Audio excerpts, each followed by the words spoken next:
على سيدنا ومولانا محمد صلى الله عليه وسلم رسوله النبي الكريم الأمين المكين الحليم الكريم الرؤوف الرحيم. أما بعد، فأعوذ بالله من الشيطان الرجيم. بسم الله الرحمن الرحيم. والذين جاءوا من بعدهم يقولون ربنا اغفر لنا ولإخواننا الذين سبقونا بالإيمان. صدق الله مولانا العظيم.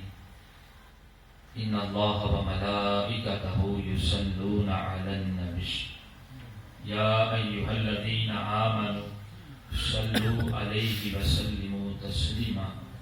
محبت، پیار، الفت، چاہت کے ساتھ نبی آخر زمان، تاجدار دو جہاں، سرور کون و مقام، سراج السالکین، مصباح المقربین، محب الفقراء والغرباء والمساکین، سید الثقلین، نبی الحرمین، امام القبلتین، وسیلتنا فی الدارین، محبوب رب المشرقین و رب المغربین، جد الحسن والحسین، جناب حضرت محمد مصطفیٰ صلی اللہ علیہ وآلہ وسلم. حضور کی ذات مبارکہ پر محبت کے ساتھ درود اسلام کا نظرانہ پڑھتی ہے. کوئی بات خاموش نہ رہے. الصلاۃ والسلام علیک یا سیدی یا رسول اللہ وعلی آلک و اصحابک یا سیدی یا حبیب اللہ. الصلاۃ والسلام علیک یا سیدی یا رسول اللہ وعلی آلک و اصحابک یا سیدی یا محمد رسول اللہ صلی اللہ علیہ وآلہ وسلم. اللہ تبارک و تعالیٰ کا کروڑ حمد کا شکر اور لاکھوں اربہ کروڑوں درود و سلام کا نذرانہ ہو تاجدار کائنات جناب حضرت محمد مصطفیٰ صلی اللہ علیہ وآلہ وسلم کی ذات مبارکہ پر. پربودہ گوش ولایت، فخر السادات، فخر الاولیاء، نیر تاباں، بدر ملت، جگر گوش بطول زہرا، حشبوئے جان پیر سرکار رحمت اللہ تعالی علیہ و جسم مطہرہ و راحت قلبہ و قرۃ عنایائی، سیدی و مرشدی و سندی و حبیبی و مولائی، مرکزی سجادہ نشین، کھیپڑا والا شریف کی سب سے بڑی درگاہ مدینہ الاولیاء، دربار عالیہ غوثیہ بابا جی ٹوپی والی جان پیر سرکار رحمت اللہ تعالی علیہ، الحاج پیر سید غلام دستگیر شاہ صاحب بخاری کا دامت برکاتہ عالیہ، واجب الاحترام بزرگوں، دوستوں، پیارے بھائیوں، السلام علیکم ورحمۃ اللہ وبرکاتہ. حضرات، محفل کوئی بھی ہو، ہاں وہ ذکر و اذکار کی محفل ہو، ہاں وہ ذکر امام حسین علیہ السلام کی محفل ہو، ذکر علی علیہ السلام کی محفل ہو، 11ویں شریف کی محفل ہو، سال ثواب کی محفل ہو، میرا اور آپ سب کا ایک ہی عقیدہ ہے کہ منشا یہی ہے سلسلہ قیل و قال کا، منشا یہی ہے سلسلہ قیل و قال کا. یا رسول اللہ ہوتا رہے ذکر تیرے حسن و جمال کا. یعنی میں عاشقوں کی محفل اس وقت مکمل ہوتی ہے جب آقا تاجدار کائنات صلی اللہ علیہ وآلہ وسلم کا ذکر پاک کیا جاتا ہے. اللہ کے حضور گواہ ہے. اللہ تعالیٰ میری زبان پر کلمۃ الحق جاری کرے اور معیشہ و مرحومہ کے درجات بلند فرمائے اور ملاحقین کو صبر جمیل عطا فرمائے. اللہ تبارک و تعالیٰ نے انسان کو اشرف المخلوق بنایا ہے اور وَلَقَدْ كَرَمْنَا بنی آدم کا تاج اس کے سر پر سجایا ہے اور لَقَدْ خَلَقْنَا الْإِنسَانَ فِي أَحْسَنِ تَقْوِيمٍ کی اسے خوبصورت، حسین اور احسن شکل عطا کی. اور سب سے بڑھ کر یہ کیا ہے کہ اللہ تبارک و تعالیٰ نے انسان کو ایمان کی دولت نصیب فرمائی. اس لیے کامل مومن وہ ہوتا ہے جس کا ہر لمحہ ہر منٹ، جس کا ہر سیکنڈ صفات باری الہی کا مظہر ہوتا ہے۔ کلندر لاہوری حضرت علامہ اقبال علیہ رحمہ فرماتے ہیں، ہر لخطہ ہے مومن کی نئی شان نئی آن، گفتار میں کردار میں اللہ کی برہان، یہ راز کسی کو معلوم نہیں کہ مومن قاری نظر آتا ہے حقیقت میں ہے قرآن، قہاری و غفاری و قدوسی و جبروت، یہ چار عناصر ہوں تو بنتا ہے مسلمان۔ مثال کے طور پر اگر ایک دریا کا پانی ہے، وہ اپنی جیورسڈکشن کے اندر، اپنی باؤنڈری کے اندر رہے تو وہ بینیفٹس دیتا ہے، نفع بخش۔ اگر وہی پانی جو ہے حدود سے باہر نکل جائے، باؤنڈری توڑ کر باہر آ جائے تو وہ بال جان بن جاتا ہے۔ بالکل اسی طرح ایک انسان جب اللہ تعالیٰ کی قائم کردہ حدود و قیود کے اندر اپنی زندگی کو بسر کرتا ہے، پھر وہ اللہ تعالیٰ کی برہان بن جاتا ہے، پھر وہ اشرف المخلوق بن جاتا ہے۔ اسی طرح جب کوئی بندہ جو ہے اللہ کی قائم کردہ حدود اور قیود کو توڑتا ہے، وہ شیطان بن جاتا ہے اور دنیا اور آخرت دونوں میں رسوا ہوتا ہے۔ تو تاجدار کائنات صلی اللہ علیہ وآلہ وسلم نے اپنے غلاموں کو ایک ایسی تحفہ دیا ہے، ایک ایسا تحفہ کہ جب مومن سے ملتا کیا کہتا ہے؟ السلام علیکم ورحمۃ اللہ وبرکاتہ، تجھ پر سلام ہو، تمہاری خیر ہو، تمہاری بھلائی ہو۔ اور جب بندہ اس دنیا سے رخصت ہو جاتا ہے، دنیا سے چلا جاتا ہے، تو پھر بھی اس کی قبر پر جا کر مومن بھائی کیا کہتے ہیں؟ السلام علیکم یا اہل القبور، اے قبر والے تجھ پر سلام ہو، تمہاری خیر ہو، بھلائی ہو۔ چنانچہ تاجدار کائنات نے دنیا میں بھی مومن کو یہ بات سکھائی اور تحفہ دیا کہ جب مومن بھائی سے ملو تو سلام اور خیر کی دعا دو، جب بھائی چلا جائے تو پھر بھی اس کی قبر پر جا کر دعا اور سلامتی اور خیر کی دعا کرو۔ یہ تاجدار کائنات صلی اللہ علیہ وآلہ وسلم نے اپنے ماننے والوں کو، اپنے غلاموں کو یہ تحفہ دیا۔ سبحان اللہ۔ اب بعض حضرات جو ہے اس کو بھلا چکے ہیں، حالانکہ اللہ تبارک و تعالیٰ نے قرآن پاک میں فرمایا ہے وَالَّذِينَ جَاءُوا مِن بَعْدِهِمْ يَقُولُونَ رَبَّنَا اغْفِرْ لَنَا وَلِإِخْوَانِنَا الَّذِينَ سَبَقُونَا بِالْإِيمَانِ، ان میں سے بعد میں آنے والے لوگ یہ کہتے ہیں کہ باری تعالیٰ ہماری بھی بخشش فرما، ہماری بھی مغفرت فرما، اور ہمارے ان لوگوں کی بھی بخشش فرما جو ہم سے پہلے ایمان اور سلامتی کے ساتھ اس دنیا سے رخصت ہو چکے۔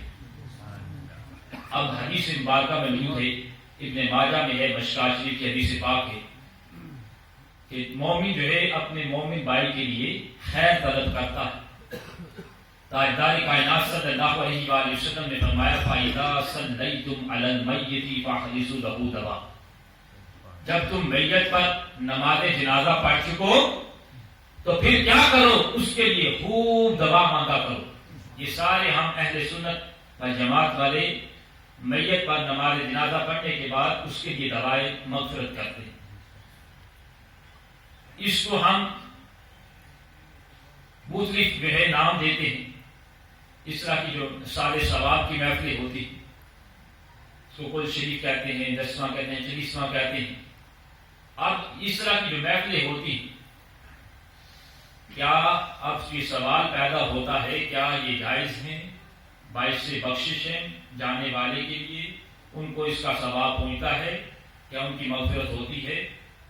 تو حدیث مبارکہ میں یہ بات موجود ہے کہ یہ ہر لحاظ سے اس طرح کی معافی جو ہے، جو سال ثواب کی ہو، قول شریف کی محفل پاک ہو، 10ویں کی ہو، 40ویں کی ہو، جب بھی فرصت ملے کوئی بھی ختم شریف کی محفل ہو، اس پر قرآنی آیات کا تحفہ پڑھ کر درود و سلام کے گجرے تحفے پیش کر کے پھر جو ہے وہ کھانا سامنے رکھ کر اوپر جو ہے جب پڑھتے ہیں قرآنی آیات، اس کا جو ہے ثواب پہنچاتے ہیں میت کو، یہ ہر لحاظ سے جائز ہے اور میت کی مغفرت اور بخشش اور بلندی درجات کا باعث بنتی ہے۔ حدیث مبارکہ میں موجود ہے مسلم اور مشکات شریف کی حدیث مبارکہ ہے، پیج نمبر 32 پر موجود ہے کہ تاجدار کائنات صلی اللہ علیہ وآلہ وسلم نے فرمایا، حضرت ابو ہریرہ رضی اللہ تعالیٰ عنہ روایت کرتے ہیں کہ تاجدار کائنات صلی اللہ علیہ وآلہ وسلم نے فرمایا، جب بندہ اس دنیا سے رخصت ہو جاتا ہے، اس دنیا سے چلا جاتا ہے، اس کا نامہ اعمال کلوز کر دیا جاتا ہے، بند کر دیا جاتا ہے، مگر 3 ایسے عمل ہیں پھر بھی جو ہے ان کا دراج نیکیوں کے رجسٹر میں کیا جاتا ہے۔ وہ 3 اعمال جو تاجدار کائنات صلی اللہ علیہ وآلہ وسلم نے ہمیں بتائے، آقا علیہ الصلوۃ والسلام نے فرمایا، اذا مات الانسان انقطع عمله الا من ثلاثه الا من صدقات جاریات او علم ينتفع به او ولد صالح يدعو له۔ کہ تاجدار کائنات صلی اللہ علیہ وآلہ وسلم نے فرمایا کہ 3 اعمال جو ہیں، نمبر 1 صدقہ جاریہ، مرنے والا شخص جو ہے کوئی صدقہ جاریہ کر جاتا ہے، کوئی واٹر فلٹریشن پلانٹ لگا جاتا ہے جس سے لوگ پانی پیتے، جب تک لوگ پانی پیتے رہیں گے اس کا ثواب اس کے مرنے کے بعد بھی جو ہے اس کو پہنچتا رہے گا، اس کی بخشش اور مغفرت اور بلندی درجات کا باعث بنے۔ کوئی سڑک تعمیر کرا جاتا ہے، کوئی مسجد بن رہی تھی، مدرسہ بن رہا تھا، اس میں حصہ ڈال جاتا ہے، تو جب تک بچے جو ہے قرآن پاک کی تلاوت کرتے رہیں گے، جب تک نمازی جو ہے مسجد میں نماز پڑھتے رہیں گے، وہ مسجد آباد رہے گی، وہاں جو ہے حی علی الصلاح حی علی الفلاح کی جب صدائیں لگیں گی، آواز گونجے گی آپ کے کانوں تک، تو اس کا ثواب جو ہے کیونکہ اس نے مسجد کی تعمیر میں حصہ لیا تھا، اس کا ثواب بھی اس کی مغفرت و بخشش کا باعث بنے گا۔ دوسرا جو ہے او ينتفع به، علم نافع جو ہے، مرنے والا شخص جو ہے کسی کو کوئی بات جو ہے کام کی، پتے کی بات بتا گیا، کوئی ہنر سکھا گیا، کوئی کام سکھا گیا جس سے اس نے فائدہ حاصل کیا۔ اب بندہ فوت ہو گیا جس نے سکھایا تھا، اور دوسرا بھی زندہ ہے جس نے سیکھا تھا، اور وہ اپنے اولاد کی پرورش کر رہا ہے، تو اولاد کے لیے روزی روٹی جو کما کر لاتا ہے وہ اس ہنر کی بدولت کما کر لاتا ہے جو دوسرے شخص نے سکھایا تھا۔ تو جب تک وہ کام کرتا رہے گا، اس سے نفع حاصل کرتا رہے گا، اس کا ثواب بھی مرنے والے کی بخشش اور مغفرت کا باعث بنے گا۔ تیسرا او ولد صالح یدعو لہ، جو صالح اولاد چھوڑ جاتا ہے، والدین ماں ہو یا باپ، یہ ہم سب پر فرض ہے، یہ جب زندہ ہوں تب بھی ان کے لیے دوا گو ہوں، اولاد جو ہے ان کے لیے دوا گو ہو، دوا کرے، اور جب اس دنیا سے رخصت ہو جائے آپ کے والدین، پھر بھی ان کی مغفرت اور بخشش کے لیے دعا کریں۔ شرح صدور کتاب کا نام ہے، پیج نمبر 127 پر موجود ہے کہ تاجدار کائنات صلی اللہ علیہ وآلہ وسلم نے فرمایا ہے، ان اللہ یرفع درجات للعبد الصالح الجنہ فیقول یا ربی ان لہذہ فیقول بدعاء ولدک۔ فرمایا کہ ایک شخص جو ہے کھڑا ہو جائے گا جنت میں، عرض کرے گا باری تعالیٰ مجھے یہ جنت میں مقام کیسے ملا ہے، مجھے یہ رتبہ، یہ وقار، یہ عرش، یہ بلندی کیسے ملی ہے؟ کہا جائے گا کہ تو جو سارے اولاد چھوڑ آیا تھا اس نے تیرے حق میں دعائے مغفرت کی تھی، اس دعا کی بدولت جو ہے آج تیرا جو ہے جنت میں مقام بنا دیا گیا۔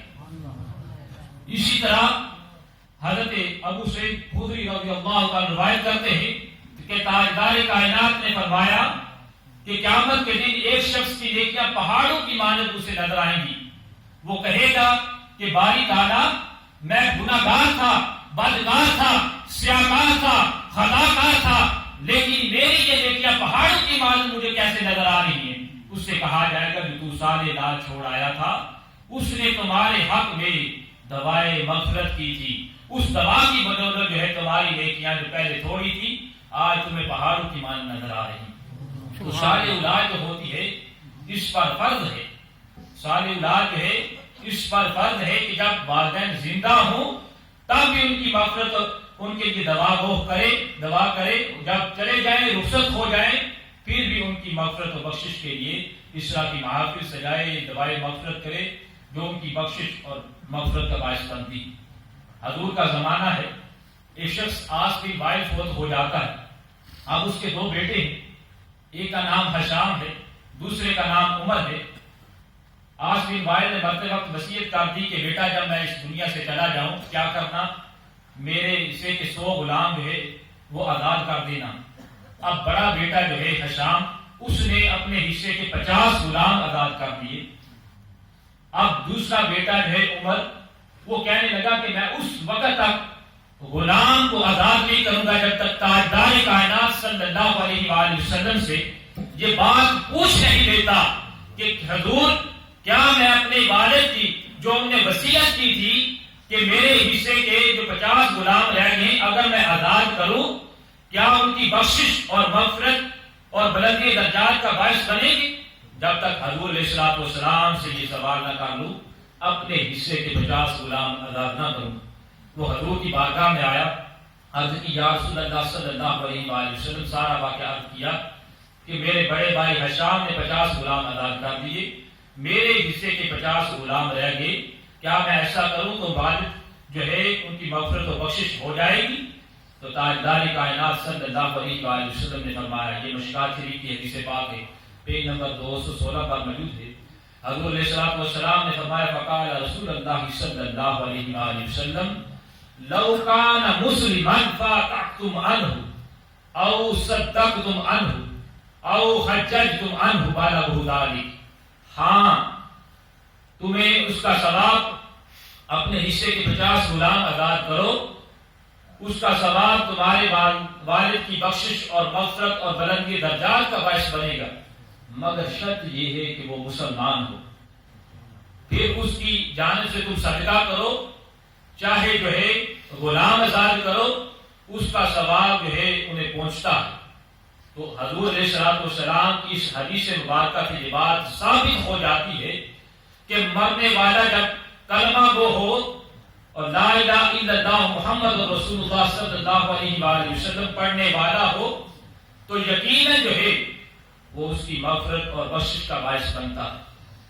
اسی طرح حضرات محترم حضور کے ایک صحابی ہیں حضرت سعد بن عبادہ رضی اللہ تعالیٰ. آپ کی والدہ کا جب انتقال ہو گیا تو انہوں نے کیا کیا کہ آقا علیہ الصلوۃ والسلام کی بارگاہ میں آئے، عرض کی کہ یا رسول اللہ صلی اللہ علیہ وآلہ وسلم ان ام سعد فاعطت فعلی صدقات افضل قال الماء فحافر لبر وقال لهذه امی سعد. فرمایا عرض کی یا رسول اللہ صلی اللہ علیہ وآلہ وسلم میری والدہ کا انتقال ہو چکا ہے، آپ کون سا ایسا میں صدقہ کروں جو سب سے افضل ہو؟ فرمایا پانی کا صدقہ کروں، یہ سب سے افضل ہے. تو آپ نے کیا کیا؟ حضرت سعد بن عبادہ رضی اللہ تعالیٰ عنہ نے اپنی والدہ کے نام کا وقال لهذه ام سعد کے نام کا کنواں کھدوا دیا. تو اس حدیث مبارکہ سے یہ بات ثابت ہو جاتی ہے کہ مرنے والے کی سارے ثواب کی جب محفل پاک ہو، اگر پانی رکھ کر جو ہے وہ اس پر قرآن آیات کا تحفہ پڑھ کر جو ہے وہ بھی لوگوں کو پلا دیا جائے اور میت کو اس کے ثواب پہنچایا جائے تو اس کی مغفرت اور بخشش کا باعث بنتا ہے. اس سے بات یہ بھی ثابت ہوتی ہے حدیث مبارکہ سے کہ حضرت امام حسین علیہ السلام کے نام کی جو سبیل لگائی جاتی ہے وہ بھی ہر لحاظ سے جائز ہے. اگر پانی کا ثواب جو ہے پہنچ سکتا ہے اور جو پھر ہم کھانا رکھ کر حضور غوث اعظم محبوب سبحانی قطب ربانی شباب لامکانی قدیر نورانی رضی اللہ تعالیٰ عنہ کی جو 11ویں شریف بھی پکاتے ہیں وہ بھی ہر لحاظ سے جائز ہے حدیث مبارکہ کی روح سے. اسی طرح حضرات محترم تاجدار کائنات صلی اللہ علیہ وآلہ وسلم کا گزر جو ہے بخاری شریف میں موجود ہے. یہ بات حضور کا گزر 2 قبروں پہ ہوتا ہے تو تاجدار کائنات اپنے صحاب کے ہمراہ ہیں، صحاب آپ کے ساتھ ہیں اور حضور علیہ الصلوۃ والسلام جا رہے ہیں. تو کیا ہوتا ہے کہ 2 قبروں سے حضور کا گزر ہوا تو میرے آقا کی شان دیکھیے وراء الورا ہے. آقا علیہ الصلوۃ والسلام کی شان وراء الورا ہے. حضور جانتے ہیں کہ اندر کیا ہو رہا ہے، حضور جانتے ہیں کہ قبر کے اندر کیا ہو رہا ہے، میرے ان غلاموں کے ساتھ کیا سلوک ہو رہا ہے، وہ جانتے ہیں. تو حضور علیہ السلام نے فرمایا ان دونوں کو عذاب الہی ہو رہا ہے، عذاب قبر ہو رہا ہے۔ صحابہ کرام نے عرض کی کہ یا رسول اللہ صلی اللہ علیہ وآلہ وسلم نظر رحمت فرمائیے۔ تو حضور علیہ السلام وہ حضرت امام حسن رضا نے کیا خوب کہا تھا اس بارے میں کہ حضور جو ہے اندر ہوں تو باہر کے حالات جانتے ہیں، اگر باہر ہوں تو اندر کے حالات جانتے ہیں۔ اس لیے انہوں نے فرمایا تھا کہ بندہ مٹ جائے نہ آقا پر وہ بندہ کیا ہے، بندہ مٹ جائے نہ آقا پر وہ بندہ کیا ہے، اور بے خبر ہو جو غلاموں سے وہ آقا کیا ہے۔ تاجدار کائنات نے بتا دیا کہ اندر ان کو عذاب الہی ہو رہا ہے، عذاب قبر ہو رہا ہے۔ وہ دو کام جو کیا کرتے تھے جس کی وجہ سے عذاب قبر ہو رہا تھا، اللہ مجھے اور آپ کو بچائے۔ ایک کام یہ تھا جو ایک قبر کو عذاب ہو رہا تھا کہ وہ پیشاب کی چھینٹوں سے نہیں بچتا تھا۔ تو یہ مردوں میں یہ بات عام ہے کہ پیشاب کی چھینٹوں سے اجتناب نہیں کرتے، تو خدا را اس سے اجتناب کیجیے، یہ عذاب قبر کا باعث بنتی ہے۔ اور دوسرا چغل خوری جو ہے اس کی وجہ سے دوسرے قبر والے کو عذاب ہو رہا تھا۔ یہ عورتوں میں یہ بات عام ہے کہ ایک بات بتاتی ہیں، ایک پھر اس طرح بات پھیلتی پھیلتی پورے گاؤں تک پھیل جاتی۔ تو حضور نے کیا کیا پھر ثم اخذ جریدۃ رطبۃ فشق بنصفین ثم اخذ غرازا فی کل قبر واحدۃ۔ آپ نے کھجور کی ایک شاخ لی اور دونوں کے دو پیسز کیے، آپس میں سے دو علیحدہ علیحدہ کر دیے، پیسز کیے، دو ٹکڑے کر دیے۔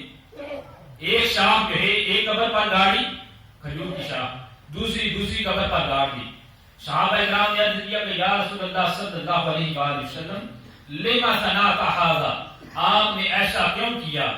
تاجدار کائنات صلی اللہ علیہ وآلہ وسلم نے فرمایا، یہ بخاری شریف میں مشکوٰۃ شریف میں حدیث پاک ہے، فرمایا فقال لعلہ ان یخفف عنہم العذاب ما لم یلثابا، کہ میں نے یہ اس لیے کیا ہے جب تک یہ کھجور کی شاخ ہری رہے گی، سبز رہے گی، اس کا جو ہے ثواب ان کی بخشش اور عذاب قبر سے جو ہے ان کے نجات کا باعث بنے گا۔ کیونکہ قرآن پاک میں آتا ہے سبح للہ ما فی السماوات والارض، ہر چیز جو ہے اس باری تعالیٰ کی، اس رب ذوالجلال کی، اس رب کائنات کی جو ہے حمد و ثنا بیان کرتی ہے، تسبیح بیان کرتی ہے۔ اور یہ لکڑی کی جب تک ہری رہے گی اللہ کی حمد و ثنا بیان کرتی رہے گی، تو جب لکڑی جو ہے وہ شاخ جو ہے اللہ کی حمد و ثنا بیان کر رہی ہے، اس کی وجہ سے عذاب قبر دور ہو رہا ہے، تو پھر اس طرح کی محافل جو ہے جس میں قرآن اعجاز کا تحفہ پیش کیا جا رہا ہے، تاجدار کائنات صلی اللہ علیہ وآلہ وسلم کی بارگاہ میں ہدیہ درود و سلام کا نذرانہ پیش کیا جا رہا ہے، تو اس طرح کی محفل جو ہے یقیناً مرنے والے کی بخشش، مغفرت اور بلندی درجات کا باعث بنتی۔ حضرت جنید بغدادی آپ کا ایک مرید آپ کے پاس آتا ہے، یہ تہذیب الناس کتاب میں یہ بات موجود ہے۔ آپ کا مرید آیا، کہنے لگا کہ یا مرشد میں نے رات کو خواب دیکھا ہے، کیا دیکھتا ہوں کہ والدہ جو ہے وہ ان کو دوزخ میں پاتا۔ تو آپ نے کیا کیا؟ آپ نے دل ہی دل میں، روایت میں آتا ہے اور کتاب میں بھی لکھا ہے، 1,75,000 مرتبہ کیا پڑھا؟ 1,75,000 مرتبہ پڑھا لا الہ الا اللہ محمد رسول اللہ۔ آپ بھی پڑھ لیجیے لا الہ الا اللہ محمد رسول اللہ صلی اللہ علیہ وآلہ وسلم۔ جب یہ پڑھا تو پڑھ کر جو ہے دل ہی دل میں اپنے مرید کے والدہ کو بخش دیا، تو کیا ہوا؟ دوسری رات پھر مرید حاضر ہوا اور کہا کہ یا مرشد آج پھر خواب دیکھا ہے، کیا دیکھا ہے؟ کہا کہ آج والدہ جو ہے جنت کے باغوں کی سیر کر رہی، ان کو سبز خدا ملا ہوا ہے، جنت کے باغوں کی سیر کر رہی، وہ تکیے لگائے بیٹھے ہوئے۔ تو پتہ یہ چلتا ہے کہ اگر جو ہے قرآن و حدیث سے، ان روایات سے یہ بات ثابت ہوتی ہے کہ قرآن ایات کا تحفہ پڑھ کر، ذکر و اذکار کر کے، درود و سلام کا نذرانہ پیش کر کے محافل جو سجائی جاتی ہیں اس سال ثواب کی، یہ ہر لحاظ سے جائز ہے اور جو نہیں مانتے، جو کہتے ہیں معاذ اللہ یہ شرک ہیں، یہ بدعت ہیں، تو پھر وہ قرآن اور حدیث سلفا صالحین کی آراء کے خلاف ہے۔ اور دوسری بات یہ ہے حضرات محترم کہ والدہ کا مقام بڑا ہے۔ موسیٰ علیہ السلام کی طرف جب وحی آئی کہ موسیٰ علیہ السلام ملک شام کی جانب جو ہے آپ جو ہے وہ سفر کیجیے، اللہ کے حکم کے مطابق ملک شام کی طرف آپ چل پڑے۔ چلتے چلتے چلتے جو ہے تھک جاتے، تھک کر کیا کرتے ہیں، عرض کرتے باری تعالیٰ کوئی سواری ہو جائے، راستہ بڑا کٹھن ہے، مشکل ہے، اب میں تھک گیا ہوں۔ تو اللہ تعالیٰ نے فرمایا ہے کلیم آگے تھوڑا سفر کیجئے، آگے ایک بستی آئے گی، اس بستی میں میرا ایک نیک آدمی ہوگا، برگزیدہ بندہ ہوگا، وہ آپ کی مدد کرے گا، آپ اس سے سواری طلب کریں گے، وہ آپ کو سواری عطا کرے گا، اس کے پاس جائیے۔ موسیٰ علیہ السلام اللہ کے حکم کے مطابق اس بستی میں جاتے ہیں، دیکھتے ہیں کہ چند بندے موجود ہیں، وہاں ایک اللہ کا نیک بندہ جس کی طرف اللہ نے بتایا تھا وہ نماز ادا کر رہا تھا۔ جو ہی نماز سے فارغ ہوا اس نے پہچان لیا۔ موسیٰ علیہ السلام نے کہا کہ مجھے سواری چاہیے۔ تو کیا کیا حضرات، اس نے ایسے اپنے ہاتھ اٹھائے آسمان کی جانب، کیا کیا، آسمان کی جانب اپنے ہاتھ اٹھائے اور بادل کا ایک ٹکڑا جو تھا آسمان پر منڈلا رہا تھا وہ نیچے آ گیا۔ بادل کا ٹکڑا نیچے آ گیا۔ تصور کیجیے بادل کا ٹکڑا جو ہے ایک عام آدمی ہے اور وہ اللہ کے نبی ہیں، موسیٰ علیہ السلام ہے، کلیم اللہ کا لقب ہے۔ تو بادل کا ٹکڑا نیچے آ جاتا ہے، وہ کہتا ہے کہ موسیٰ علیہ السلام اس پر سواری پر بیٹھی اور باقی کا سفر ملک شام طے کیجیے۔ جب موسیٰ علیہ السلام اب بادل کے ٹکڑے پر بیٹھ کر ملک شام پہنچتے ہیں، اپنی منزل مقصود پر پہنچتے ہیں، تو پھر کیا ہوتا ہے، پھر عرض کرتے باری تعالیٰ تو نے اس ادنا سے شخص کو اتنی طاقت، اتنی ہمت، اتنی استطاعت، اتنی جرأت یہ کیسے عطا کر دی؟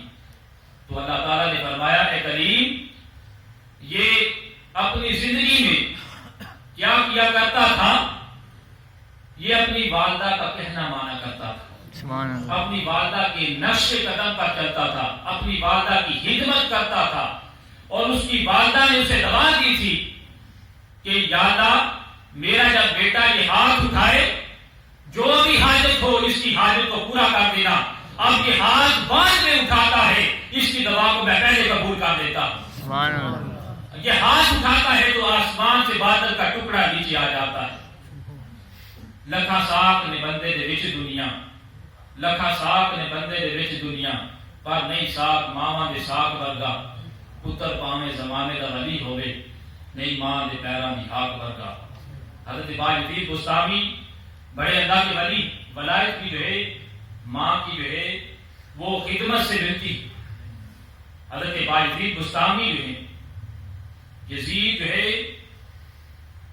وہ اس پر ہمیشہ جو ہے لعنت رہے گی، حضرت باجدید پر ہمیشہ اللہ کی رحمت رہے گی۔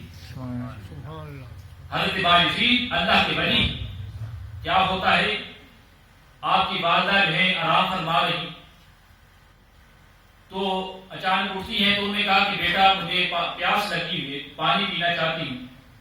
انہوں نے گڑھے میں دیکھا پانی تو کوئی نہیں، گڑھا خالی ہے پانی کا، اور کنواں جو ہے بہت دور ہے گھر سے، رات کا گھوپ اندھیرا بھی ہے۔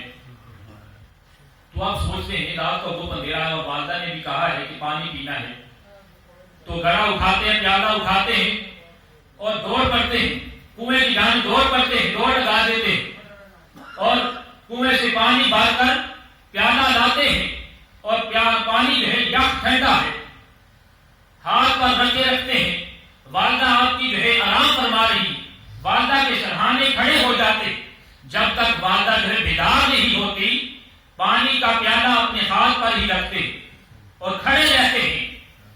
تھوڑی دیر کے بعد جب والدہ بیدار ہوتی کہتی ہیں بیٹا پانی لے آئے ہو، آپ پانی پیش کرتے، آپ کی والدہ نوش فرماتی، آپ اپنے ہاتھوں کو ملنے لگ جاتے، درد محسوس کر رہے، پوچھ لیا بیٹا کیا ہوا؟ عرض کی امی جان پانی بڑا یک ٹھنڈا تھا تو میں کافی دیر سے آپ کا انتظار کر رہا تھا اور آپ سوئی ہوئی تھی. اسی وقت ہاتھ اٹھائے آپ کی والدہ نے کہ یا پروردگار اے رب العالمین میرے اس بیٹے کو کا جو درد ہے فوراً ٹھیک کر دے. کہتے ہیں کہ اس کے بعد میرا فوراً درد بھی ٹھیک ہو گیا. اور کسی نے پوچھا آپ ولایت کے درجے پر کیا پہنچے, کس طرح پہنچے؟ فرمایا کہ میں والدہ کی دعاؤں کی وجہ سے ولایت کے درجے پر پہنچا. تو ماں باپ کے ساتھ حسن سلوک کریں, ماں باپ کا کہنا مانیں, والدین کے نقش قدم پر چلیں. یہ مختصر سی زندگی ہے. زندگی جو ہے یہ چند دنوں کی ہے. یہ جس طرح 5 نمازیں ہوتی ہیں, فجر, ظہر, عصر, مغرب, عشاء. کسی کا وقت ہے فجر کے قریب ہے, کسی کا ظہر کے قریب ہے, کسی کا عصر کے قریب ہے, کسی کا مغرب اور کسی کی عشاء کے قریب. تو وقت جو ہے تیزی کے ساتھ بیت رہا ہے. وقت کو جو ہے اللہ اور اللہ رسول صلی اللہ علیہ وآلہ وسلم کے احکامات کے مطابق گزاریں, کیونکہ وہ رب بڑا رحیم. ایک ماں جو ہے اس کو اپنے بچے سے بڑا پیار ہوتا ہے. 70 ماؤں سے زیادہ وہ پیار کرتا ہے رب العالمین. انسانی شاعر سے زیادہ قریب ہے. وہ تو بار بار پکار کر کہتا ہے یا ایھا الانسان ما غرک بربک الکریم الذی خلقک. اے بھولے ہوئے بھٹکے ہوئے انسان, آ جا میری دہلیز پر, آ جا میری چوکھٹ پر. آنا تیرا کام ہے اور تیری بگڑی بنانا, تیرے کام سنوارنا میرا کام ہے. سبحان اللہ. تو 5 وقت جو ہے صدائے حق بلند ہوتی ہے مسجدوں میں, حی علی الصلاۃ, حی علی الفلاح. لیکن نمازی جو ہے وہ نماز پڑھنے والے کام نہیں ہوتے. تو خدا را جو ہے